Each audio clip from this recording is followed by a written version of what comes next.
دوستو خلیفہ ہارون الرشید کے دور میں بغداد میں ایک درویش رہتے تھے. ان درویش کا نام بہلول دانا تھا. بہلول دانا بیک وقت ایک فلاسفر اور ایک تارک الدنیا درویش تھے. ان کا کوئی گھر کوئی ٹھکانہ نہیں تھا. وہ عموماً شہر میں ننگے پاؤں پھرتے تھے اور جس جگہ تھک جاتے وہیں ڈیرا ڈال لیتے. بعض لوگوں نے انہیں مجذوب لکھا ہے کہ یہ اللہ کی تجلیات اور عشق میں مستغرق اور گم رہتے تھے اور اپنے ارد گرد کے ماحول سے بے خبر ہوتے. بہت کم لوگوں کی طرف التفات کرتے تھے اور جب کبھی عوام الناس کی طرف منہ کرتے تو حکمت و دانائی کی بہت ہی عجیب و غریب باتیں کرتے، جس سے پتہ چلتا ہے کہ یہ اللہ کے بہت بڑے ولی کامل تھے. ان کا اصل نام وہب بن عمرو تھا. خواتین و حضرات، کہتے ہیں ایک بار شیخ جنید بغدادی سفر کے ارادے سے بغداد روانہ ہوئے. حضرت شیخ کے کچھ مرید ساتھ تھے. شیخ نے مریدوں سے پوچھا، تم لوگوں کو بہلول کا حال معلوم ہے؟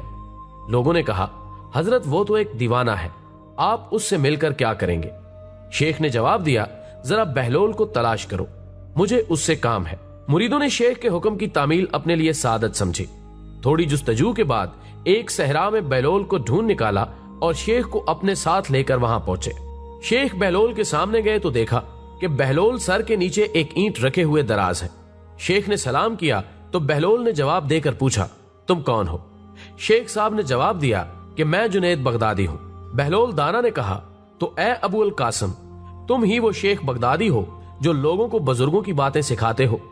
جنید بغدادی نے کہا، جی ہاں، کوشش تو کرتا ہوں. اس پر بہلول دانا نے پوچھا کہ اچھا، تم اپنے کھانے کا طریقہ تو جانتے ہی ہوگے؟ جنید بغدادی نے جواب دیا کہ کیوں نہیں، بسم اللہ پڑھتا ہوں اور اپنے سامنے کی چیز کھاتا ہوں، چھوٹا نوالا بناتا ہوں، آہستہ آہستہ چباتا ہوں، دوسروں کے نوالوں پر نظر نہیں ڈالتا اور کھانا کھاتے وقت اللہ کی یاد سے غافل نہیں ہوتا. پھر دوبارہ کہا، جو لقمہ بھی کھاتا ہوں الحمدللہ کہتا ہوں، کھانا شروع کرنے سے پہلے ہاتھ دھوتا ہوں اور فارغ ہونے کے بعد بھی ہاتھ دھوتا ہوں. یہ سن کر بہلول اٹھ کھڑے ہوئے اور اپنا دامن شیخ جنید کی طرف جھٹک دیا. پھر ان سے کہا، تم انسانوں کے پیر و مرشد بننا چاہتے ہو اور حال یہ ہے کہ اب تک کھانے پینے کا طریقہ بھی نہیں جانتے. یہ کہہ کر بہلول نے اپنا راستہ لیا. شیخ کے مریدوں نے کہا، یا حضرت، یہ شخص تو دیوانہ ہے. شیخ صاحب نے فرمایا، دیوانہ تو ہے مگر اپنے کام کے لیے ہوشیاروں کے بھی کان کاٹتا ہے. اس سے سچی بات سننا چاہیے، آؤ اس کے پیچھے چلیں، مجھے اس سے کام ہے. بہلول ایک ویرانے میں پہنچ کر ایک جگہ بیٹھ گئے. شیخ بغدادی اس کے پاس پہنچے تو انہوں نے شیخ سے پھر سوال کیا، کون ہو تم؟ شیخ صاحب نے کہا، میں ہوں جنید بغدادی جو کھانا کھانے کا طریقہ نہیں جانتا. بہلول نے کہا، خیر تم کھانا کھانے کے آداب سے ناواقف ہو تو گفتگو کا طریقہ تو جانتے ہی ہوگے. شیخ نے جواب دیا، جی ہاں جانتا تو ہوں. بہلول نے پوچھا، تو بتاؤ کس طرح بات کرتے ہو؟ جنید بغدادی نے کہا کہ میں ہر بات ایک اندازے کے مطابق کرتا ہوں، بے موقع اور بے حساب نہیں بولے جاتا. سننے والوں کی سمجھ کا اندازہ کر کے خلق خدا کو اللہ اور رسول اللہ صلی اللہ علیہ وآلہ وسلم کے احکامات کی طرف توجہ دلاتا ہوں. یہ خیال رکھتا ہوں کہ اتنی باتیں نہ کہوں کہ لوگ مجھ سے بیزار ہو جائیں. باطنی اور ظاہری علوم کے نقطے پر نظر رکھتا ہوں. اس کے ساتھ گفتگو کے آداب سے متعلق کچھ اور باتیں بھی بیان کی. بہلول نے کہا، کھانا کھانے کے آداب تو ایک طرف رہے، تمہیں تو بات کرنے کا ڈھنگ بھی نہیں آتا. پھر شیخ سے منہ پھیرا اور ایک طرف چل دیے. مریدوں سے خاموش نہ رہا گیا. انہوں نے کہا، یا حضرت، یہ شخص تو دیوانہ ہے، آپ دیوانے سے بھلا کیا توقع رکھتے ہیں؟ آپ نے کہا، مجھے تو اس سے کام ہے، تم لوگ نہیں سمجھو گے. اس کے بعد شیخ نے پھر بہلول کا پیچھا کیا. بہلول نے مڑ کر دیکھا اور کہا، تمہیں کھانا کھانے اور بات کرنے کے آداب معلوم نہیں، سونے کا طریقہ تو تمہیں معلوم ہی ہوگا. شیخ نے جواب دیا، جی ہاں معلوم ہے. بہلول نے کہا، اچھا بتاؤ تم کس طرح سوتے ہو؟ جنید بغدادی نے کہا، جب میں عشاء کی نماز اور درود و وظائف سے فارغ ہوتا ہوں تو سونے کے کمرے میں چلا جاتا ہوں. یہ کہہ کر شیخ نے سونے کے وہ آداب بیان کیے جو انہیں بزرگان دین کی تعلیم سے حاصل ہوئے تھے. بہلول نے کہا کہ معلوم ہوا کہ تم سونے کے آداب بھی نہیں جانتے. یہ کہہ کر بہلول نے جانا چاہا تو حضرت جنید بغدادی نے ان کا دامن پکڑ لیا اور کہا، اے حضرت، میں نہیں جانتا، اللہ کے واسطے تم مجھے سکھا دو. کچھ دیر بعد بہلول نے کہا، میاں یہ جتنی باتیں تم نے کی سب بعد کی چیزیں ہیں، اصل بات مجھ سے سنو. کھانا کھانے کا اصل طریقہ یہ ہے کہ سب سے پہلے حلال کی روزی ہونی چاہیے. اگر غذا میں حرام کی آمیزش ہو جائے تو جو آداب تم نے بیان کیے ان کے برتنے سے کوئی فائدہ نہ ہوگا اور دل روشن ہونے کی بجائے اور تاریک ہو جائے گا.